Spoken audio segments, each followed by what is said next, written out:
Company డబ్బులు ఎప్పటికీ అందరి డబ్బులు కావు. కంపెనీ డబ్బులు కంపెనీవి మాత్రమే.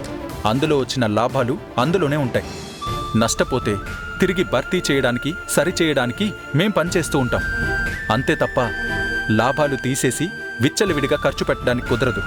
వచ్చిన లాభాలన్నీ కంపెనీలో పెట్టుకుంటే ఈ ఆస్తులన్నీ ఎలా సంపాదించినట్టు? ఆ లాభం తీసుకుని ఆస్తులుగా మార్చుకోలేదా? ఆస్తులుగా మార్చుకున్నా కంపెనీ ఆస్తులుగానే మారతాయి తప్ప వ్యక్తిగత ఆస్తులుగా మారు. ఈ కంపెనీని మనం నడిపిస్తున్నాం, మన కంపెనీ అనుకుంటున్నాం. ఎప్పుడైతే కంపెనీలో నాకు హక్కుందని చెప్పి మన సంపాదనలో కాకుండా కంపెనీ డబ్బు తీయడం మొదలు పెడితే అది కరిగిపోతుంది. అలా ఇప్పటికీ నువ్వెంత కరిగించావో తెలుసా?